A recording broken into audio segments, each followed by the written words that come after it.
kami yang kami hormati, kepada para guru, para asatid yang kami muliakan, kepada seluruh jamaah Masjid Babu Salam yang semoga selalu diberikan kesehatan oleh Allah Subhanahu wa taala. Amin Allahumma.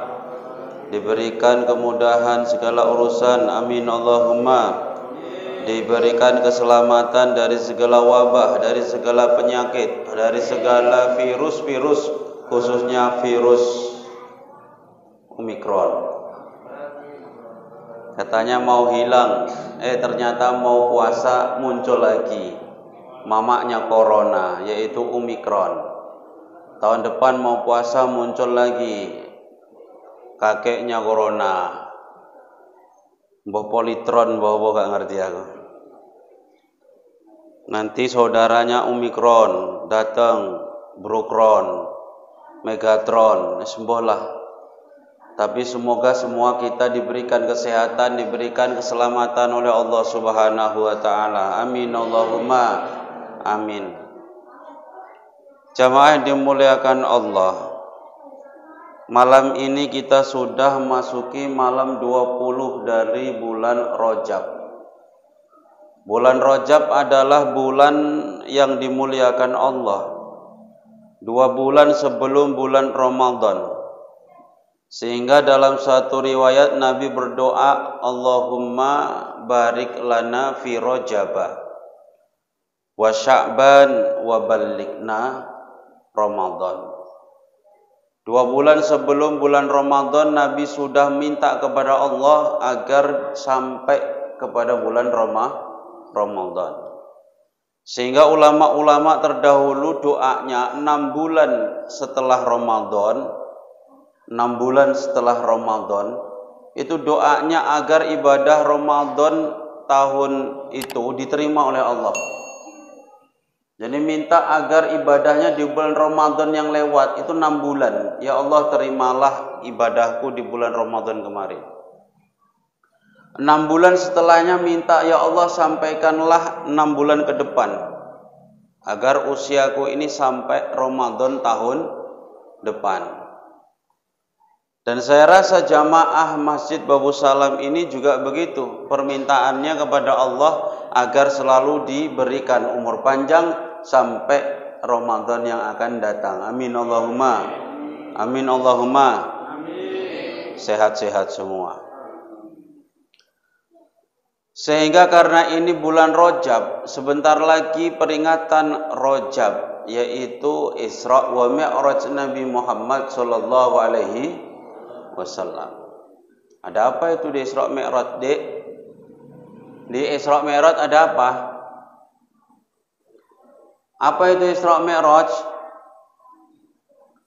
Isra itu perjalanan malam, Mi'raj itu naiknya Nabi sampai ke Sidratil Muntaha. Isra perjalanan malam dari Masjidil Haram Mekah. Mekah Masjidil Haram. Sing ana Ka'bah kuwi lah. Setat perjalanan Nabi mulai dari situ naik buraq sampai ke Palestina, Masjidil Aqsa. Kemudian dari Masjidil Aqsa naik ke Sidratil Muntaha. Naik apa, Bu? Buraq. Sama-sama kita tahu. Namun perjalanan Nabi dari Masjidil Haram ke Masjidil Aqsa Palestina itu tidak langsung, tapi berhenti singgah sebentar sampai 4 kali singgah. Terakhir berhenti di Masjidil Aqsa, berhenti 5 kali.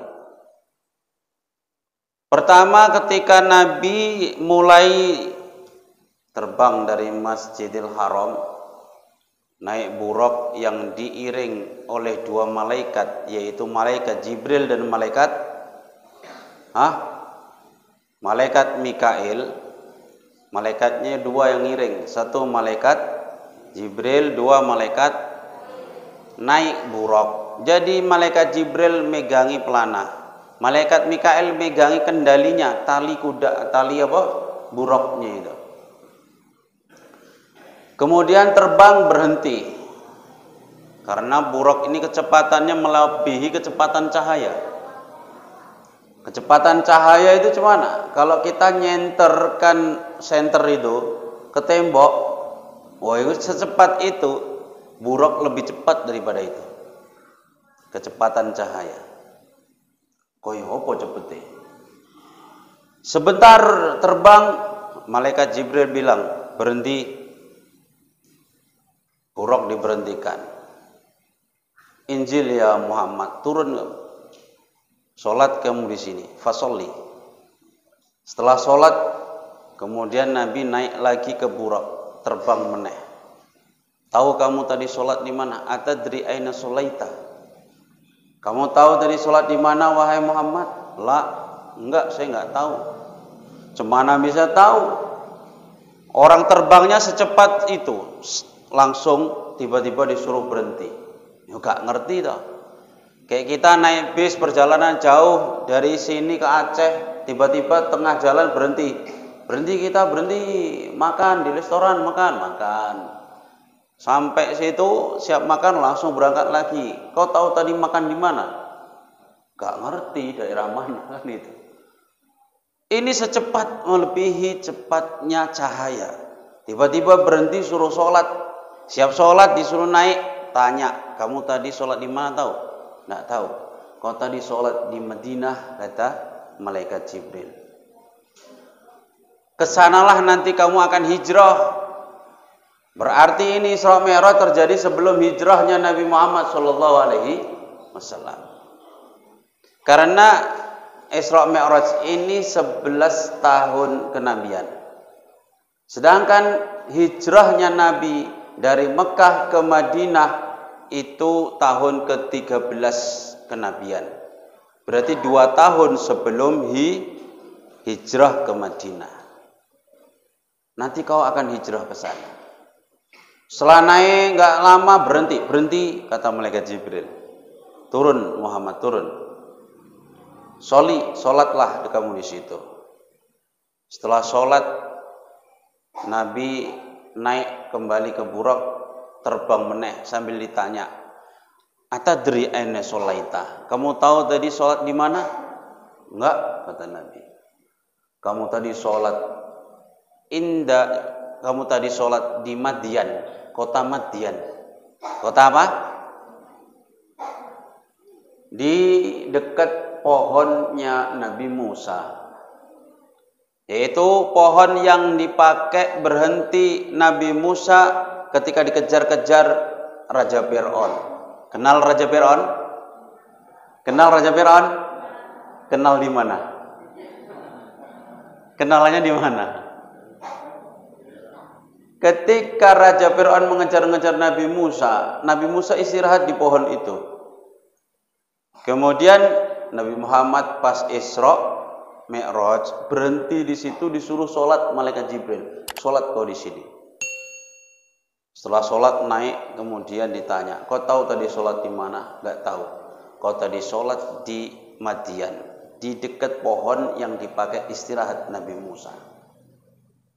Ternyata ini kata ulama, ini sekaligus menjadi bukti bahwa kita ini boleh mencari berkah, tabarrukan, mengambil berkah bekasnya orang-orang soleh. Nabi Musa itu soleh apa enggak? Ya soleh. Bekas istirahatnya Nabi Musa itu saja dikenang. Rasulullah disuruh sholat di situ. Nah ini juga dilakukan oleh sahabat-sahabat Nabi, Bapak Ibu. Sahabat-sahabat Nabi itu ketika Nabi wafat, barang-barangnya Rasulullah itu diambil berkahnya untuk kenang-kenangan juga. Ada yang ngambil cangkirnya Rasulullah. Dulu cangkir itu kayu dibentuk kayak gelas kemudian diikat. Namanya kirbah. Kayak gelasnya zaman-zaman pendekar dulu. Kamandanu, Brahma Kumbara itu kalau di kedai-kedai minum, itu gelasnya nggak ada gelas kaca itu. Pendekar-pendekar yang di TV itu gelasnya itu kayu diikat. Itu gelasnya Rasulullah sama Ummi Sulaim dipotong, itu bibir gelasnya dipotong karena itu bekas bibirnya Rasulullah. Saking ingin mengambil berkah bekasnya Rasulullah. Jadi bekas-bekasnya orang soleh itu bisa diambil berkahnya. Asma binti Abi Bakar, Asma itu saudaranya Siti Aisyah. Abu Bakar punya beberapa istri. Kutailah itu punya anak namanya Asma binti Abi Bakar. Asma ini saudaranya Siti Aisyah tapi dari ibu yang lain. Siti Aisyah punya adik namanya siapa? Asma binti Abi Bakar. Asma binti Abi Bakar ketika Rasulullah wafat dapat jubahnya Rasulullah. Dapat apa, Bu? Kata Asma binti Abi Bakar, itu jubah aku rendam. Kalau ada orang sakit, ku rendam, airnya ku minumkan kepada orang sakit, sembuh. Tapi jangan coba-coba jubah saya direndam, minumkan orang sakit, Omikron kena. Mencret, mules, mual, batuk-batuk, pilek, kena kabeh. Jubahnya Rasulullah direndam, diminumkan ke orang sakit, sembuh. Masya Allah. Bekas cincinnya Rasulullah ketika Rasulullah wafat dikasihkan ke Abu Bakar. Abu Bakar wafat dikasihkan kepada Umar. Umar wafat dikasihkan kepada Utsman bin Affan. Ternyata pada zaman Utsman bin Affan itu cincin hilang, cemplung sumur. Ini bekas-bekas orang soleh. Jangan dibuang, diambil berkahnya. Ada sahabat-sahabat Nabi yang ngambil rambut bekas pangkasnya Rasul, disimpan itu rambut. Pas perang dibawa. Aku kalau bawa rambutnya Rasulullah itu mantap, menang. Kalau orang sini bilang itu jimat.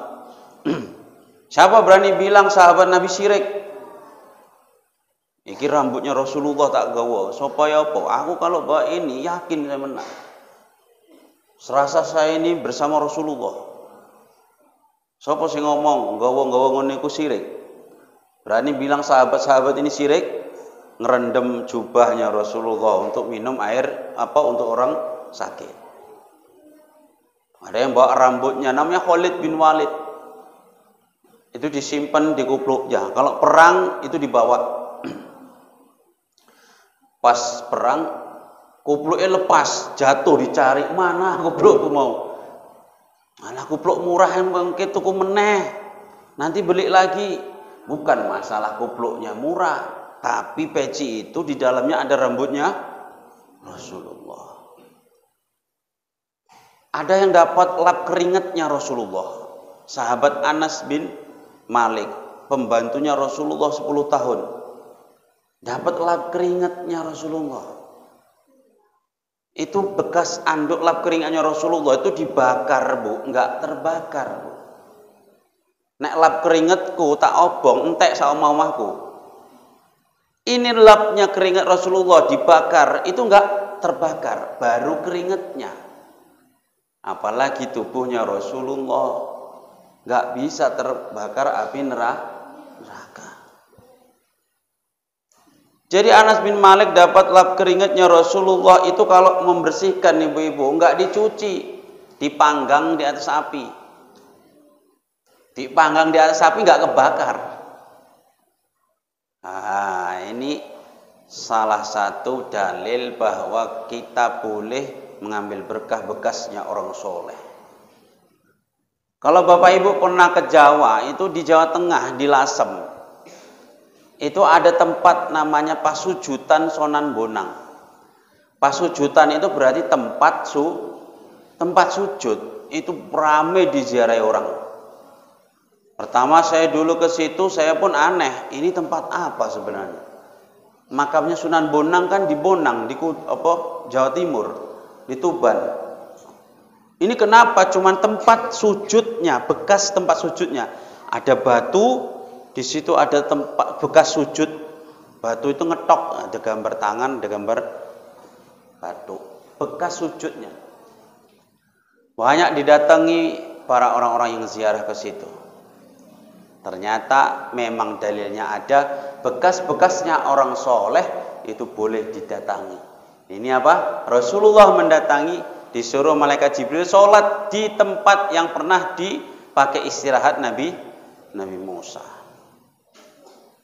Kemudian terbang lagi, gak lama berhenti lagi. Berhenti, sholat kamu di sini, wahai Muhammad. Setelah Nabi Muhammad sholat, kemudian terbang lagi. Sambil terbang ditanya, tahu kau tadi sholat di mana? Nggak tahu. Kau tadi sholat di Turisina. Di mana? Turisina itu di mana? Kono pokoknya. Kamu tadi sholat di Turisina, di mana Nabi Musa bercakap-cakap dengan Allah. Jadi Bu, Nabi Musa kalau mau bertemu atau bercakap-cakap dengan Allah itu di Gunung Turisina. Bukan berarti Allah berada di Gunung Turisina, bukan. Tapi disitulah Allah mengutus Nabi Musa, kamu ke Gunung Turisina. Di situ kamu bisa bercakap denganku. Dapat kitab suci Taurat, di Gunung Turisina. Ya. Lah Nabi Muhammad ketika Isra disuruh turun di situ, suruh sholat di situ. Satu, mengenang bahwa itu adalah tempat yang bersejarah. Kedua, tabarrukan. Lagi-lagi apa? Tabarrukan, ngambil berkah bekas tempatnya Nabi Musa. Setelah siap sholat, terbang lagi sampai suatu tempat, berhenti meneh. Berhenti. Kata malaikat Jibril, turun Nabi Muhammad, kamu sholat di sini. Setelah sholat, kemudian naik sambil ditanya, tahu kau tadi sholat di mana? Enggak. Kau tadi sholat di Bethlehem. Di mana? Bethlehem itu di mana? Sekono loh pokoknya, deket-deket. Bethlehem itu dari bahasa Arab. Dari dua kalimat, dua kata. Baitu lahmin. Apa Bu? Bait itu tempat, rumah, lahmin itu daging.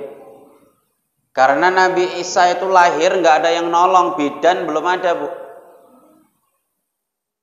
Jadi bahasa sini apa kalau lahir sendiri nggak ada yang nolong? Brojol.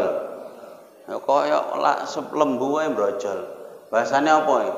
Lahir dhewe lah nggak ada yang nolongi. Karena itulah disebut Baitul Lahmin, Bethlehem. Kemudian setelah itu selesai sholat, naik kembali tanya, kau tadi sholat di mana? Kau tahu? Enggak. Kamu tadi sholat di Bethlehem. Barulah berhenti di Masjidil Aqsa. Berapa kali berarti berhenti? 5 kali sampai ke Masjidil Aqsa. Ini menandakan bahwa nanti sholatnya berapa kali? 5 waktu. Makanya sholat, perintah sholat itu nanti intinya adalah 5 waktu. Bapak Ibu yang dimuliakan Allah, sholat kita 5 waktu. Kalau kita mengingat peringatan Isra Mi'raj, itu harus menjelaskan tentang sholat. Setiap kali tahun kita peringati Isra Mi'raj, harusnya yang harus kita pelajari adalah sholatnya itu. Namun seringkali asal peringatan Isra Mi'raj kita itu diceritai sejarah saja. Padahal kalau kita usut, Isra Mi'raj itu oleh-olehnya adalah sholat. Yang seharusnya sholat inilah yang harus kita dalami. Sehingga semakin lama peringatan itu diadakan, bertambah tahun, sholat kita semakin bertambah kualitasnya. Bukan pengalaman kita tentang sejarah itu, pengetahuan kita tentang sejarah itu, tapi bagaimana sholat kita bisa bertambah kualitasnya. Itu yang seharusnya kita kejar. Berarti dalam peringatan Isra Mi'raj seharusnya menggugah untuk kita mempelajari ilmu-ilmu tentang sholat. Minimal Bapak Ibu yang dimuliakan Allah, kita itu menjadi semangat memahami apa-apa yang ada di dalam sholat. Kadang sampai setua 60 tahun kita sholat nggak paham apa yang dibaca sholat. Mohon maaf sekali. Kadang kita sholat, kita baca setiap hari, tapi kadang kita belum paham apa yang kita baca. Nah, itu kan tetap sah Ustaz sholatnya. Sah. Kan tetap dapat pahala sholat. Dapat pahala. Tapi bagaimana sholat ini bisa merubah kepribadian kita? Yang sholat ini bisa tanha anil fahsya'i wal munkar. Sehingga kita ketika membaca bacaan sholat itu semua itu hati pun ikut membaca. Kadang ada, mohon maaf, orang sholat lisannya membaca tapi hatinya tak ikut membaca. Kenapa? Tak paham apa yang dibaca. Adik-adik ini mulai segini usianya, belajar doa sholat. Ayo belajar doa sholat, baca. Ketika duduk di antara dua sujud, apa yang dibaca? Rabbi firli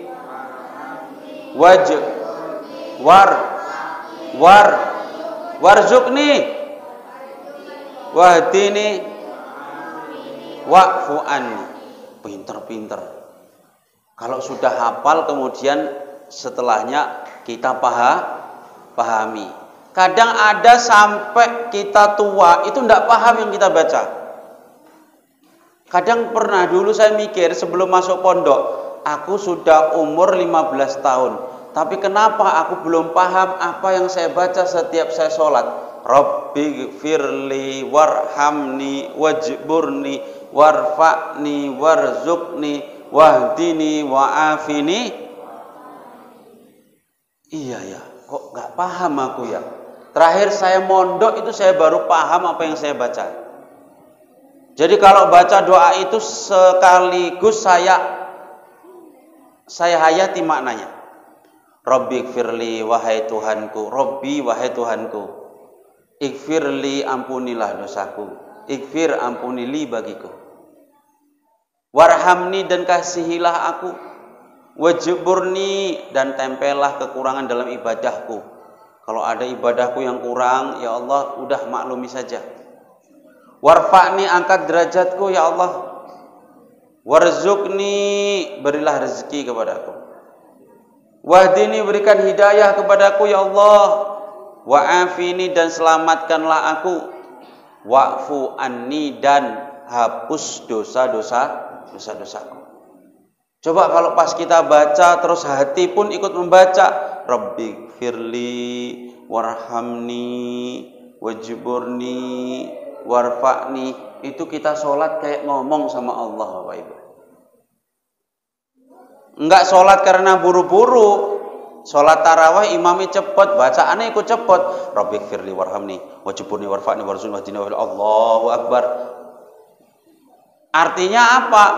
Enggak teringat lagi. Ini sholat di sini masih mending, masih tartil bacaannya. Cemana kalau sholat yang 20 rakaat 7 menit? Kira-kira iso menghayati apa enggak? Iso ngejar bacaannya imamnya sudah untung. Allahu Akbar, Allahu Akbar, Allahu Akbar, Allahu Akbar. Tak kira gak akan ada dihayati itu bacaannya. Makanya kalau sholat benar-benar diilmui, minimal bacaannya itu loh Bu, dipahami dari awal sampai akhir. Itu siap sholat, itu terasa beda. Hati itu sejuk, tenang. Kenapa? Kita sudah berdoa kepada Allah di dalam sholat. Rabbi firli warhamni wajburni warfa'ni warzuqni wahdini wa'afini wa'fu anni. Belum lagi pas sujud, subhana rabbiyal a'la wa bihamdihi, maha suci zat yang maha tinggi. Subhana rabbi, maha suci Tuhanku, al-a'la yang maha tinggi. Wa bihamdihi dan segala puji baginya. Dibaca, dihayati, dibaca, dihayati.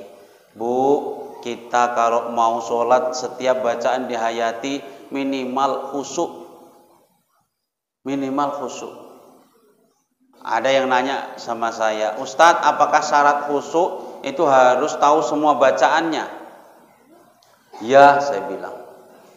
Salah satu cara kita sholat biar khusyuk adalah memahami apa setiap bacaan yang kita baca. Mustahil orang nggak paham yang dibaca kemudian bisa sholat terus menghayati. Cemana yang dihayati apa orang nggak paham. Makanya ayo kita belajar kembali, jangan kita merasa sudah pandai. Kalau sudah tahu artinya semua, Ustaz, tingkatan selanjutnya. Karena gini, Bu, kita itu harus setiap saat kalau bisa dari awal sholat sampai akhir itu selalu ingat Allah. Kalau bisa ya, walaupun sing ngomong dewe gak iso. Kalau bisa. Berarti kalau kita sudah paham apa yang kita baca, step selanjutnya, tingkatan selanjutnya, menjaga konsentrasi bagaimana supaya dari awal sampai kita selesai itu khusyuknya terjaga. Itu yang lebih berat. Coba kalau Bapak Ibu pengen mencoba, ingat, cobalah aku sholat dari awal sampai akhir itu ingat apa yang saya baca dan seakan saya itu menghadap Allah. Itu beratnya minta ampun. Itu nanti baru sholat yang bisa memberikan efek kepada kita semua. Bapak Ibu yang dimuliakan Allah, karena ini awal. Sebenarnya ini ngaji ini awal atau sebelumnya sudah ada Pak? Ustaz, sebelumnya sudah ada atau ini yang pertama? Ini awal.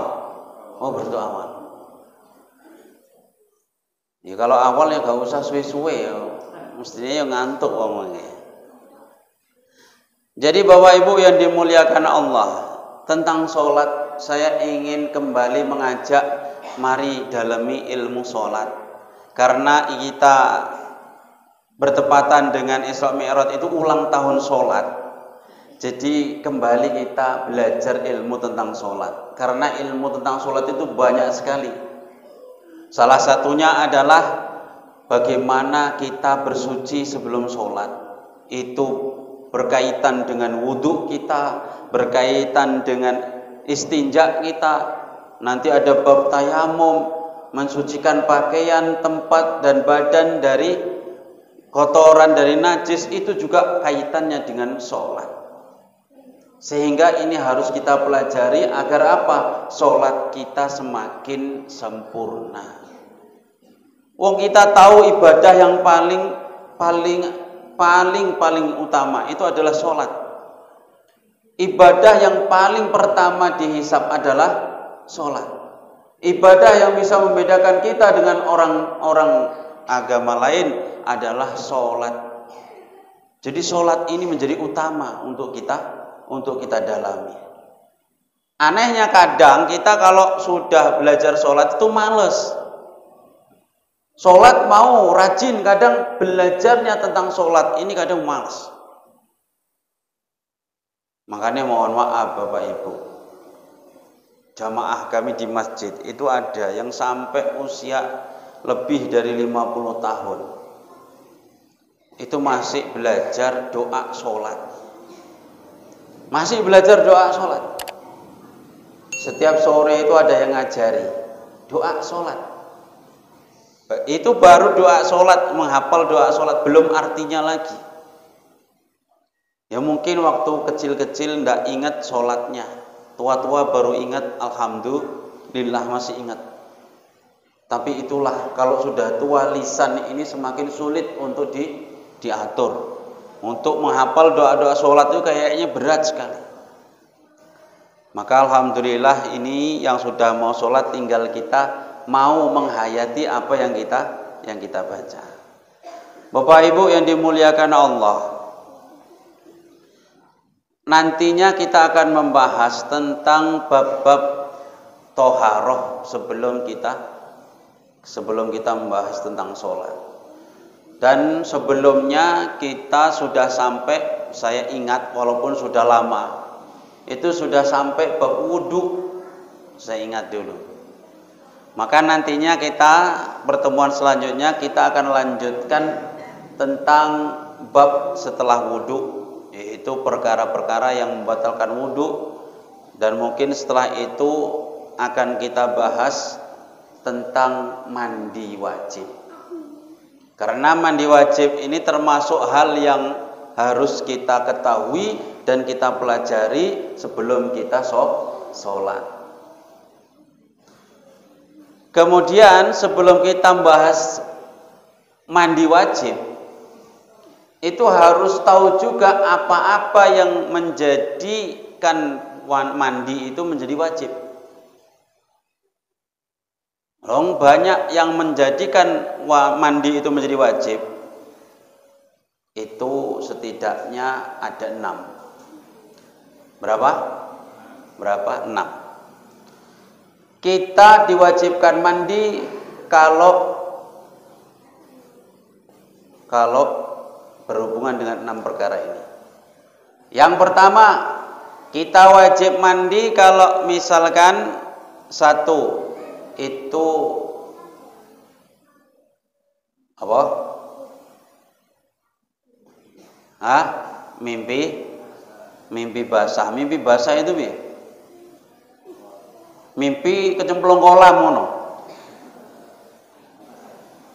Kadang kalau berhadapan dengan anak-anak mau disampaikan bab yang seperti ini agak bingung. Kenapa? Ini itu bahasanya sudah anak dewasa, tapi harus diketahui untuk bekal nanti. Tapi kadang kalau dijelaskan, ini bahasanya terlalu agak vulgar.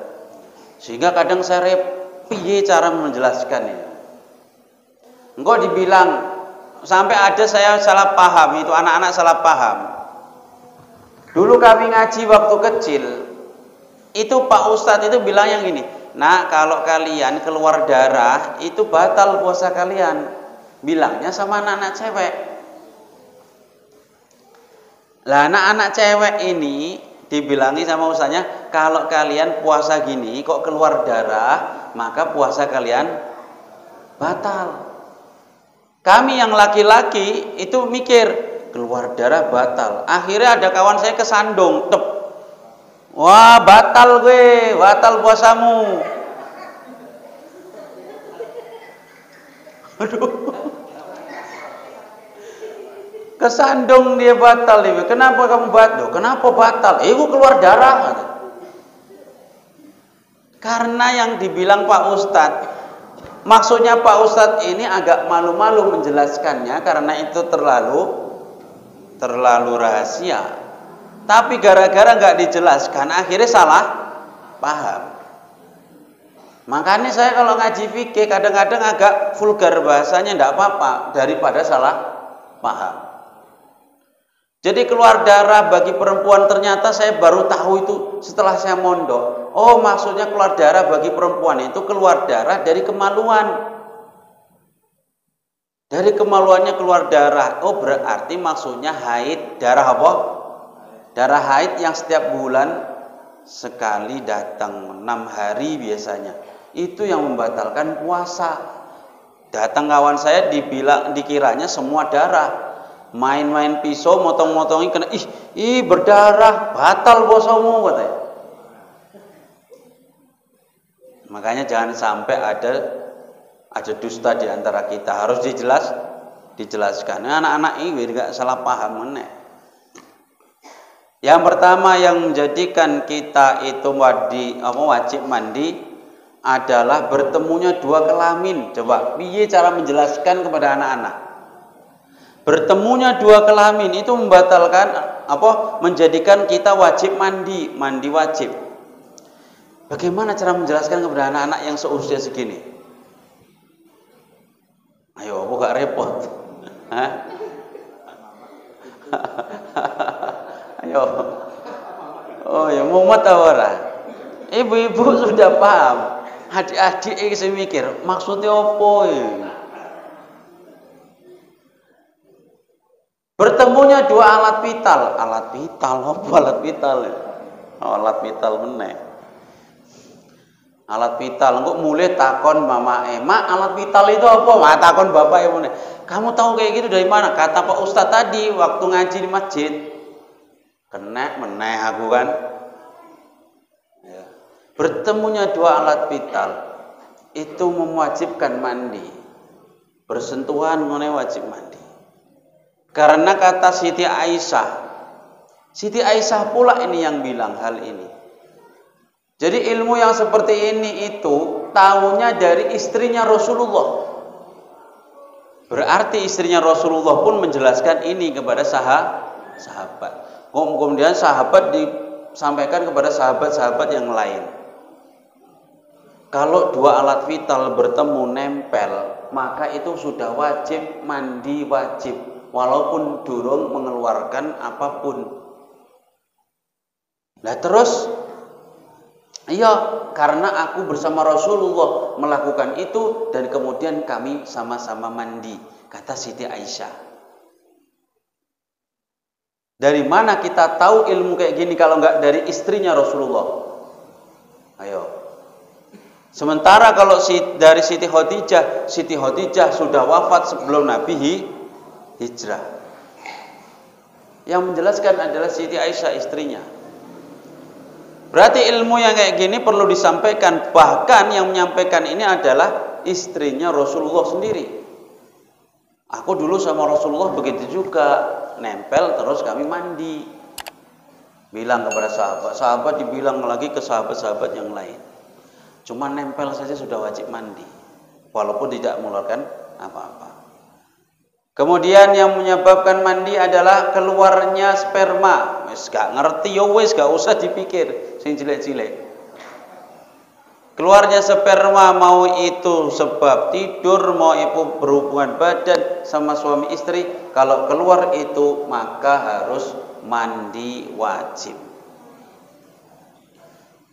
Kemudian mati orang kalau mati itu wajib dimandikan ya. Ana sing takon, Ustaz kalau kena corona semalam itu gimana Ustaz? Kemarin itu enggak dimandikan, dibungkus plastik, cuman ditayamumi. Kalau terkena virus seperti itu dan memang kata ahlinya yaitu dokter dalam hal ini itu membahayakan jika disentuh, maka boleh ditayamumi. Tapi sebenarnya kalau ditayamumi itu tidak masalah. Tayamum iso pakai apa? Bungkus tangan kok ditayamumi. Kok iki dibungkus plastik baru ditayamumi ku piye to? Aku kadang mikir ya mumet kok. Masa dibungkus ditayamumi, si tayamumi dari plastike. Seharusnya kalau memang sudah pakai APD lengkap, kan nayamumi kan bisa. Baru nanti disolatkan. Kenapa? Menurut pendapat yang masyhur, kalau belum ditayamumi, belum diwudu, belum dimandikan, itu tidak boleh disolatkan. Nah sekarang orang nggak dimandikan, biar disolatke. Sama kayak kita belum mandi wajib, boleh sholat nggak? Belum. Ya belum mandi wajib, belum boleh sholat. Masuk masjid ya nggak boleh. Makanya orang yang meninggal itu wajib dimandikan. Ustadz, tapi kalau mayitnya ninggali kecemplung kolam gimana? Kan udah capek dia mandi itu, udah puas dia mandi, ngapain dimandikan lagi? Walaupun ninggalnya itu pas mandi di kolam, tetap nanti dimandikan lagi kalau mati. Ya, karena dia mandi kan nggak niat mau mandi untuk matinya nanti. Walaupun dia matinya di kolam, pas mandi tetap dimandikan. Kemudian yang menyebabkan mandi lagi ini khusus ibu-ibu, yaitu haid, keluar darah tadi. Kalau kita nanti mandi haid, kok niatnya itu lain, aku meniat mandi untuk menghilangkan hadas nifas, nggak sah. Kalau dia mau mandi karena menghilangkan hadas haid, ya niatnya harus menghilangkan hadas haid. Kalau pas nifas, ya niatnya menghilangkan hadas nifas. Kalau pas misalkan dia itu junub, ya menghilangkan hadas janabah. Jadi niat ini harus jelas. Nah sekarang bersamaan haid, apa jenenge, nifas sama junub. Wah, piye ceritanya? Dia junub sekalian nih nifas, atau junub sekalian haid bagi ibu-ibu. Cemana niatnya? Sementara orang haid itu tidak boleh mandi. Orang haid belum boleh mandi untuk menghilangkan hadas haid, hadas besar haid. Orang belum siap haidnya kok. Tapi dia junub, mungkin bermimpi pas waktu haid. Dan itu wajib apa mandi. Yo nunggu nanti kalau sudah siap. Dua hadas ini, kalau misalkan saya niat mandi menghilangkan hadas besar dari badan saya, ada ulama yang mengatakan boleh. Ya. Jadi kalau misalkan satu-satu kayak mana Ustaz? Aku mandi menghilangkan hadas janabah dari badanku. Satu, sudah siap. Aku menghilangkan hadas haid dari badanku. Setelah mandi haid selesai, gantian mandi junub.